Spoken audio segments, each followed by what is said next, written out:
بسم اللہ الرحمن الرحیم وَلَقَدْ يَسَّرْنَا الْقُرْآنَ لِلذِّكْرِ فَهَلْ مِن مُّدَّکِرٍ، اور بے شک ہم نے اس قرآن کو نصیحت حاصل کرنے کے لیے آسان کر دیا ہے، تو ہے کوئی تم میں سے نصیحت حاصل کرنے والا؟ اب دیکھیں کہ ہم میں سے ہر کوئی اپنی زندگی میں کامیاب ہونا چاہتا ہے۔ کامیابی یہ نہیں کہ ہم بڑا گھر بنا لیں، کامیابی یہ نہیں کہ ہمارے پاس بیٹے ہوں، کامیابی یہ نہیں کہ لوگ ہمارے پیچھے پیچھے ہوں اور ہماری عزت و تکریم کریں۔ کامیابی اللہ اور اس کی کتاب پر عمل کرنے میں ہے۔ اب دیکھیں کہ ایک عام انسان ہے اور ہم سب مسلمان ہیں الحمدللہ، ہم سب کا دل کرتا ہے ہم قرآن کو سمجھیں، پڑھیں، اس پر عمل کریں، لیکن ہم مسلمان گھرانے میں پیدا ہوتے ہیں، لیکن شروع سے ہی ہمارے مائنڈ میں یہی بات ڈالی جاتی ہے تم نے کیا بننا ہے۔ اگر میں اپنا بچپن دیکھ لوں تو مجھ سے اگر کوئی پوچھتا تھا کہ تم نے کیا بننا ہے تو میں کہتی تھی میں نے ڈاکٹر بننا ہے، کیونکہ والدین کی طرف سے فیڈ ہوا تھا کہ ڈاکٹر بننا ہے۔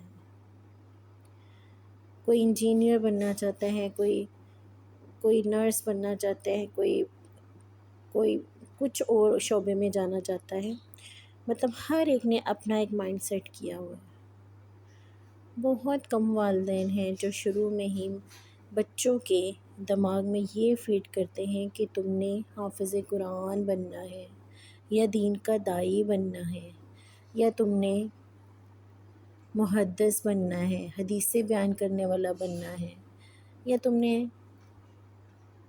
علم تجوید سیکھنا ہے، کیونکہ فلاح تو صرف اسی کام میں ہے۔ لیکن ہم دنیاوی دوڑوں میں آگے سب کر لیے جاتے ہیں، ڈاکٹر بن بھی جاتے ہیں، ٹیچر بھی بن جاتے ہیں، اور بھی اچھے اچھے شعبوں میں چلے جاتے ہیں، لیکن دین کو ہم بہت پیچھے چھوڑ دیتے ہیں۔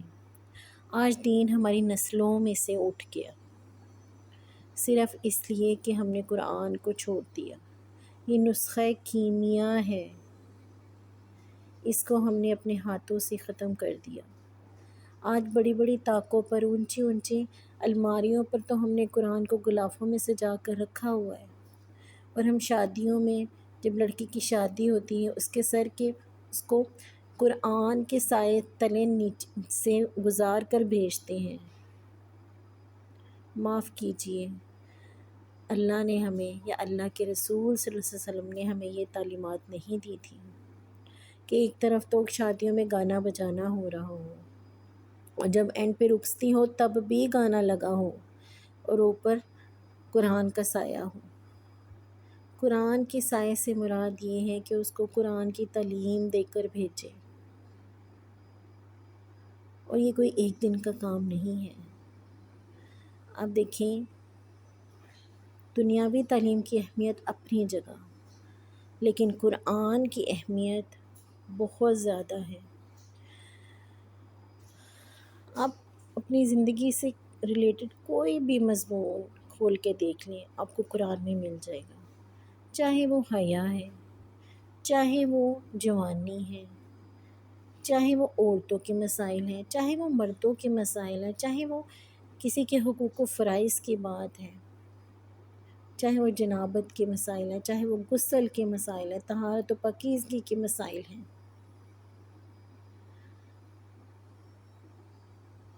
ہر معاملے میں ہمیں اللہ تعالیٰ نے رہنمائی کی ہے۔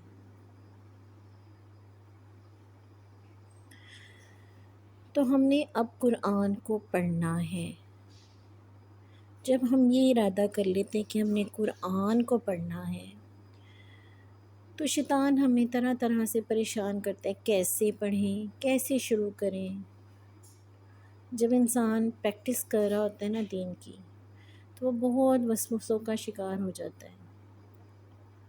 اگر وہ سرچ آؤٹ کرتا ہے تو بعض علماء نے کسی اور طرح سے کوئی بات بتائی ہوتی ہے، بعض علماء نے کسی اور طرح سے بات بتائی ہوتی ہے، وہ پریشان ہو جاتا ہے۔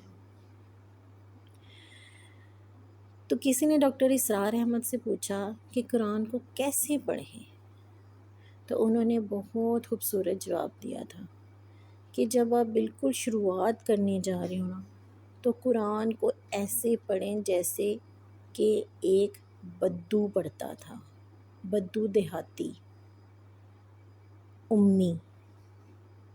امی کون تھے؟ صحابہ کرام امی تھے۔ آپ صلی اللہ علیہ وسلم کو امی نبی کہا جاتا تھا، ان پڑھ نبی، کیونکہ آپ صلی اللہ علیہ وسلم پڑھنا لکھنا نہیں جانتے تھے۔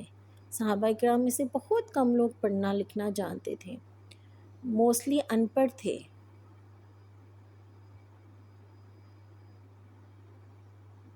تو ہم نے بھی ایسے ہی اس کتاب کو پڑھنا ہے جیسے ایک صحابہ کرام نے پڑھا، وہ بھی بدو تھے، وہ بھی امی تھے، اور ہم سب کا قرآن کو سمجھنے کا پرسیپشن ڈیفرنٹ ہوگا۔ میرا ڈیفرنٹ ہوگا، آپ کا ڈیفرنٹ ہوگا، کسی اور کا، آپ کے بہن بھائی کا ڈیفرنٹ ہوگا۔ ہر کوئی اپنی سوچ کے مطابق قرآن پاک کو سمجھے گا، پڑھے گا، اور سب سے پہلے اس کو ترجمے کے ساتھ پڑھنے کی ضرورت ہے۔ آپ یقین کریں یہ اتنا گہرا سمندر ہے، بہت وسیع اس کا علم ہے جو نہ ختم ہونے والا ہے۔ اس کے واقعات، اس کی اندر باتیں، آپ ایک بار اس قرآن کو تھام لیں گے تو یہ آپ سے کبھی بھی دور نہ ہوگا جب تک آپ خود اس کو دور نہ کریں گے، اور یہی کامیابی کا راستہ ہے۔ ہم کامیابی پانا چاہتے ہیں نا، صرف قرآن کو تھام لو، حدیث کو تھام لو، اللہ کی باتوں کو تھام لو، اسی میں کامیابی ہے۔ انشاءاللہ آج سے ہم نے یہ عہد کرنا ہے کہ ہم نے قرآن کو سمجھنا ہے، خود سے پڑھنا ہے، اس کو ترجمے کے ساتھ پڑھنا ہے۔ آپ صلی اللہ علیہ وسلم کی بہت پیاری دعا ہے جو فجر کے بعد سنت ہے پڑھنا، اللہم انی اسألک علما نافعا ورزقا طیبا وعملا متقبلا۔ اے اللہ میں آپ سے سوال کرتا ہوں یا کرتی ہوں نفع بخش علم کا، حلال طیب رزق کا، اور عمل وہ جو قبول کیا ہو۔ اب دیکھیں فجر کے ٹائم ہم دن کے شروعات میں اگر ہم یہ دعا پڑھ لیں گے تو ہمیں اللہ تعالیٰ نفع بخش علم عطا کریں گے۔ اللہ کبھی بھی ہمیں ایسا علم عطا نہیں کرے گا جو ہمیں فائدہ نہ دے۔